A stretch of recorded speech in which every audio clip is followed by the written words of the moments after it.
అందరికీ జై శ్రీరామ్. మిత్రులారా, అనుకున్నట్లు జరిగితే భవిష్యత్తులో హిందూ సమాజం అంతా గొప్ప చారిత్రాత్మకమైన ఆలయాన్ని దర్శించబోతుంది. ఎందుకంటే 500 ఏళ్ల తర్వాత మళ్ళీ మనము అయోధ్య రామాలయాన్ని ఎలా సాధించుకున్నామో అదే తరహాలో అప్పటి కాలానికి సంబంధించినటువంటి ఇంకొక ప్రముఖ హరిహర క్షేత్రం కూడా మళ్ళీ ఇప్పుడు కోర్టులో పిటిషన్ ద్వారా దాని విచారణ ద్వారా బయటికి రాబోతా ఉంది. దానికి సంబంధించి ప్రముఖ సుప్రీంకోర్టు న్యాయవాది విష్ణుశంకర్ జైన్ గారు కోర్టులో పిటిషన్ వేయడంతో కూడా కోర్టు వెంటనే ఆదేశాలు జారీ చేసింది, విచారణకు ఆదేశించింది. సుప్రీంకోర్టు వేసిన కమిటీ అదేవిధంగా స్థానిక పోలీసులు కూడా కలిసి ఉత్తరప్రదేశ్ ప్రాంతంలోని సంబల్ ప్రాంతముగా జామ్ మసీద్, ఏదైతే బాబర్ చేత నిర్మాణం చేయబడినటువంటి జామ్ మసీదు ఒకప్పటి హరిహర క్షేత్రం అంటూ ఈ విష్ణుశంకర్ జైన్ గారు సుప్రీంకోర్టులో పిటిషన్ దాఖలు చేయడం జరిగింది. ఇప్పుడు ఆ కమిటీ కూడా జామ్ మసీద్ దగ్గరికి వెళ్ళి విచారణ సర్వే చేయబోతే స్థానిక ముస్లింలు అడ్డుకునే ప్రయత్నం చేశారు. కానీ కొంతమంది జోక్యం చేసుకొని వారికి నిరసన విరమింపజేసి ఆ మసీదులో మంగళవారం రోజున సర్వే చేయించారు. మళ్ళీ 29వ తారీఖున నవంబర్ 29వ తారీఖున సర్వే చేయబోతా ఉన్నారు. పూర్తి సర్వేను కూడా 29 తారీఖులో సుప్రీంకోర్టుకు కమిటీ అందించనుంది. ఇక ఆలయ విషయానికి వస్తే ఈ ఆలయాన్ని మొఘలుల కాలంలో 16వ శతాబ్దంలో బాబర్ తన యొక్క సేనాలను ఈ యొక్క ఆలయం దగ్గర పంపించే ఆలయాన్ని కూల్చి అక్కడ బాబరు ఈ యొక్క జామ్ మసీద్ నిర్మాణం చేశాడని చెప్పేసి చరిత్ర చెప్తా ఉంది. ఇక హరిహర క్షేత్రం కూడా సత్యయుగంలో రాబోయేటువంటి శ్రీ భగవాన్ విష్ణుమూర్తి యొక్క 10వ అవతారం కల్కి భగవాన్కు ఈ యొక్క క్షేత్రాన్ని అంకితం చేస్తూ నిర్మించడం జరిగిందని చెప్పేసి చరిత్ర చెప్తా ఉంది. ఈ ఆలయానికి సంబంధించినటువంటి పూర్తి స్థాయి వివరాలు కూడా అనేక హిందూ పురాతన గ్రంథాల్లో, అంతేకాకుండా వేదాల్లో కూడా ఈ యొక్క ఆలయ ప్రస్తావన ఉంది. ఈ ఆలయ గుర్తులు, ఈ ఆలయం ఎలా ఉంది, ఎలా నిర్మాణం అయి ఉందని కూడా పూర్తి స్థాయిలో వివరణాత్మకంగా ఉంది. చాలామంది చారిత్రకారులు కూడా ఈ యొక్క ఆలయం గురించి వారికి గ్రంథాలు రాసుకున్నారు. దాని ఆధారంగా పూర్తి స్థాయిలో ఇక్కడ విచారణ జరగనుంది.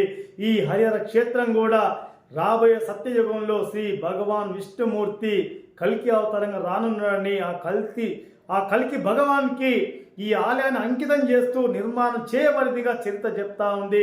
అటువంటి గొప్ప క్షేత్రాన్ని నాడు బాబర్ తన సేనాలను ముందుంచి ఆలయాన్ని పడగొట్టి అక్కడ జామ్ మసీద్ నిర్మాణం చేశారని చెప్పేసి పూర్తి వాస్తవాలను బయట పెట్టనున్నారు మన చరిత్రకారులు, మన న్యాయవాదులు. 1529లో హరిహర క్షేత్రాన్ని కూల్చి జామ్ మసీద్ అక్కడ నిర్మాణం చేసినట్టు చరిత్ర చెప్తా ఉంది.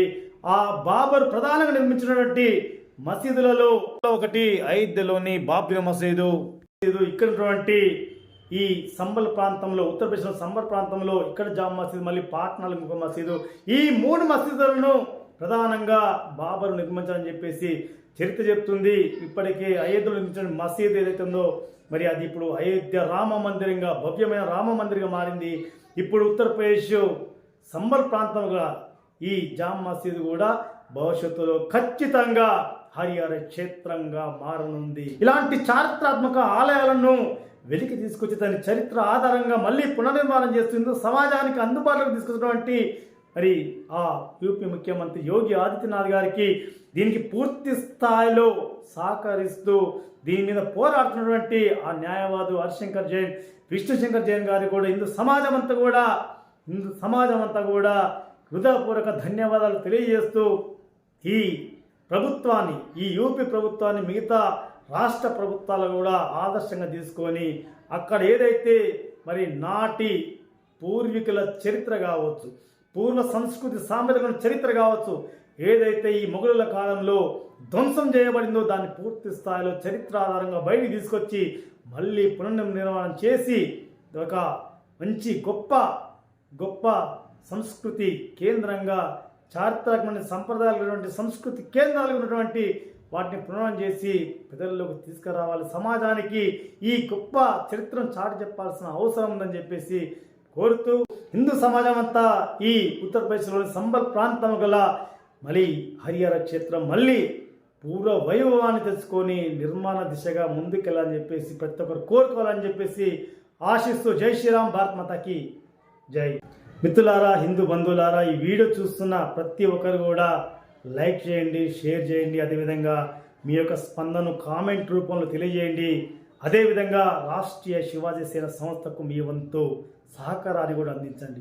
ఇకపోతే ఈ హరిహర క్షేత్రానికి సంబంధించినటువంటి పూర్తి స్థాయి చరిత్రను వివరణ ఇంకొక వీడియోలో ఖచ్చితంగా తెలుసుకుందాం. ఎందుకంటే ఆ యొక్క ఆలయ చరిత్ర ప్రతి ఒక్క హిందువు తెలుసుకోవాల్సిన అవసరం ఉంది, భావితరాలకు అందజేయాల్సిన అవసరం ఉంది.